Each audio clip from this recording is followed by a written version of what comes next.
Okay, just gonna light a candle here. 3 flames.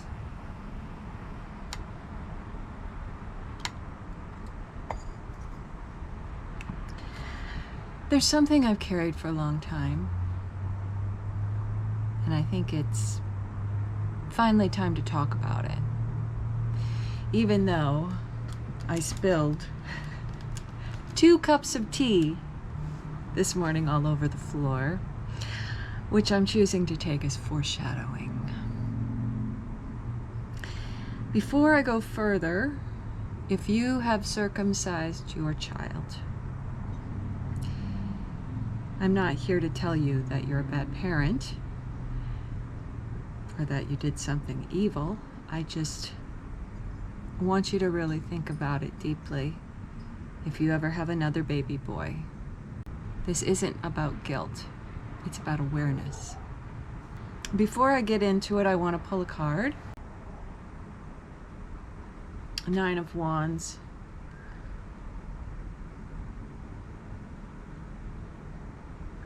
Okay.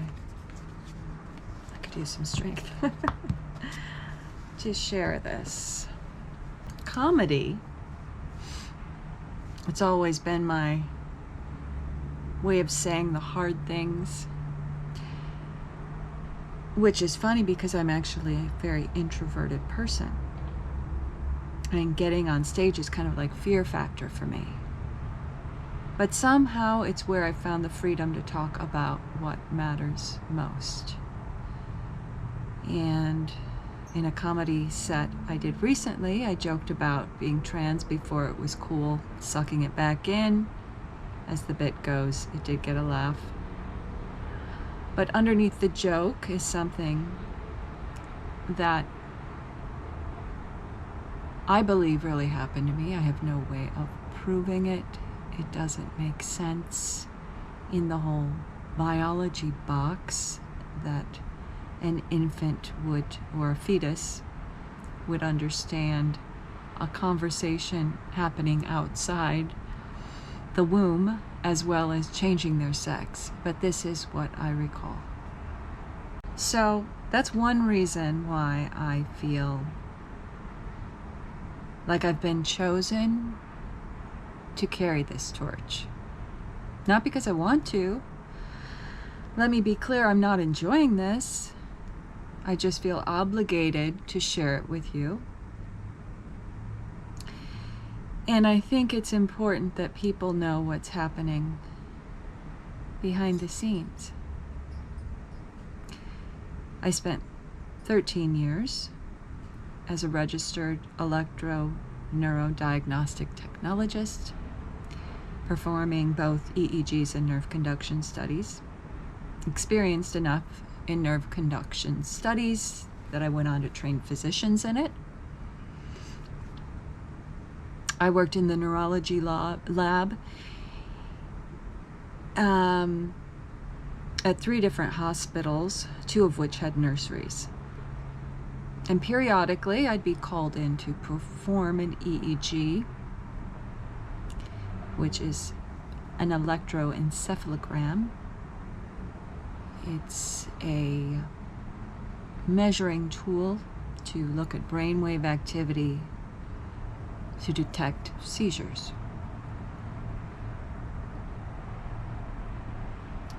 So, periodically called in to perform an EEG on a newborn baby boy after a resident or fellow physician observing or performing the circumcision ordered one because the baby had what looked like a seizure during the procedure. The babies are restrained, given only a topical numbing cream, and the foreskin is cut. You can't anesthetize a newborn baby. Understandably, some, if not all, have a dramatic physical reaction to it. The EEGs I performed all came back normal every time, meaning whatever was witnessed wasn't an actual seizure. In fact, it became a running joke in our lab whenever an order came in for a newborn baby that had a seizure during his circumcision. We'd say it must be a new resident who ordered it, because anyone with a little more experience already knew how it would turn out. But think about what it means that the reaction was alarming enough, often enough, for a physician to order an EEG in the first place.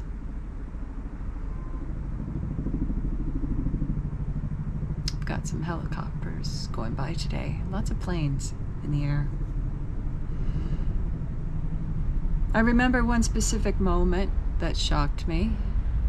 A resident came by to check on a baby during one of these EEGs. And I asked him, "Don't you think the baby was just reacting to the pain of the procedure?" And he said something like, "Well, the pain receptors aren't fully developed yet." Like that settled it. The attending physician overheard him and swept him away immediately. I don't know exactly what was said after that, but the message was clear that the resident was wrong, and it mattered enough that the attending stepped in right away. So whatever a newborn baby does or doesn't consciously understand about what's happening to him, and I believe they understand quite a bit, although that can't be proven yet.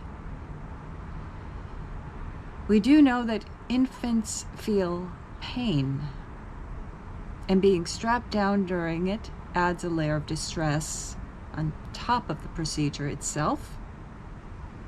That combination, pain, restraint, no real anesthesia, is something I witnessed the aftermath of more than once in my career.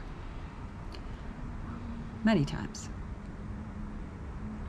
I left that field at the end of 2017 after 13 years over a workplace policy I didn't agree with. That's its own story for another day. Let's talk about what a foreskin actually does. It's not just extra skin. It's a specialized, movable layer of tissue with a real job: protection. It shields the penis throughout childhood, throughout life, keeps it covered and naturally lubricated rather than exposed to friction and irritation. And it's richly supplied with nerve endings, among the most densely innervated parts of the body. The decision to remove it happens in infancy, but the sensation and pleasure it provides are something that person carries or doesn't get to carry for his entire adult life. So this is actually a contested area of research. Some studies report scarring, numbness, reduced sensation, and lower sexual satisfaction in circumcised men. Other studies find no measurable difference at all. The research genuinely disagrees, but I think that the fact that this debate even exists, that we're not even sure what's being traded away, says something on its own. And here's something most people never think to ask: what happens to the foreskin afterward? In many cases, it doesn't get discarded. There's an entire industry built around it. Companies use foreskin tissue to grow stem cells for anti-aging skin creams. And remarkably, a single donated foreskin can supply cell cultures for decades, generating millions of batches of product. Parents are rarely told this is even a possibility when they sign the consent form. So this tissue isn't just being removed. For some babies, it's quietly entered a commercial supply chain without the one person it belonged to ever getting a say. That's really the heart of informed consent. You can't get it from a newborn. So the question becomes, whose decision should this actually be? Let's talk about why this is still so common, because the numbers actually surprised me. Most people don't realize that outside of religious practice, the most commonly cited medical reason for circumcising a baby boy is preventing urinary tract infections. That sounds reasonable on the surface, but the baseline risk of a UTI in an uncircumcised infant boy is under 1%. Research estimates that somewhere between 111 and 195 circumcisions would need to be performed just to prevent a single UTI case. And UTIs, when they do happen, are treatable with antibiotics in days. Compare that to circumcision itself, which carries its own complication rate of about 2%, including bleeding and infection. So we're weighing a treatable, low probability infection against an irreversible surgery performed on someone who cannot consent to prevent something that affects under 1 in 100 boys. That's the math. I just think people deserve to see it before they decide. So globally, about 1 in 3 men are circumcised, but that number hides huge variation. It's almost universal in many Muslim and Jewish communities, tied to covenant and identity, and far less common elsewhere, under 5% in some European countries. I respect that this is a meaningful, sacred tradition for many families. And even within those communities, there are mothers and circumcised men themselves who question the practice. That internal conversation deserves respect too. One thing I do here is, if the dad's circumcised, the brother is circumcised, won't he feel different? I understand that instinct completely, but I gently ask, is matching how his father or brother looks worth an irreversible procedure with real risks for a feeling that by all accounts fades? Most boys aren't comparing genitals with their dads growing up, and any locker room awareness usually settles by adolescence either way. It's a real concern. I don't think it outweighs the rest of what I've covered. I also believe, from what I've witnessed and felt, that this moment, a baby taken from his mother, restrained, and put through something so traumatic in his first days of life, disrupts something between them, the mother and the child. I can't prove that with a study, but I believe bonding is delicate in those early days. I called myself an Intactivist in the title of the video, and I know that's not a word most people have heard. It just means someone who advocates for keeping babies intact. And for me, that doesn't look like protests or politics. It looks like this: sitting down, gathering the real numbers, sharing my own story, and putting it out into the world, spreading the word, spreading the facts.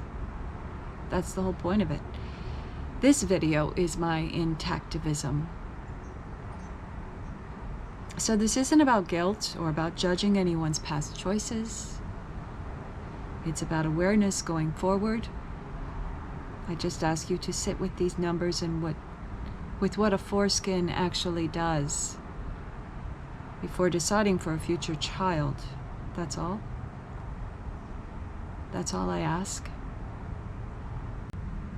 For mothers who acted in good faith without this information, What do they need to hear?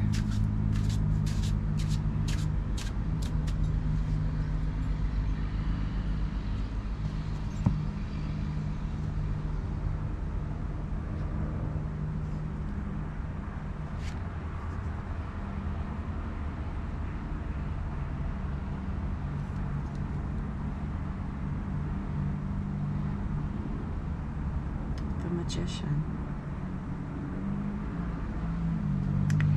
That is the physician, also Mercury.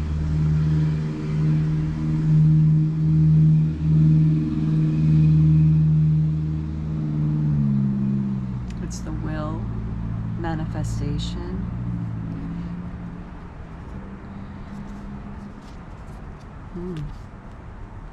And the Ace of Cups. This one actually slid. These are kind of slippery. Slid out like, pick me! So, Ace of Cups, love, yeah. Your child knows you love them.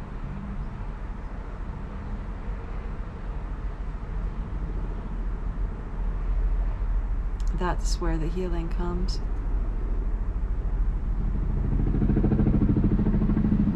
Wow, those helicopters.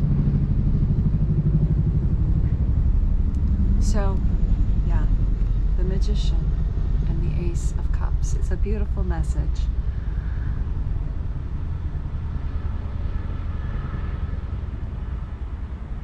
I hope that brings you some comfort, and I hope that this video rescues some baby boys from circumcision.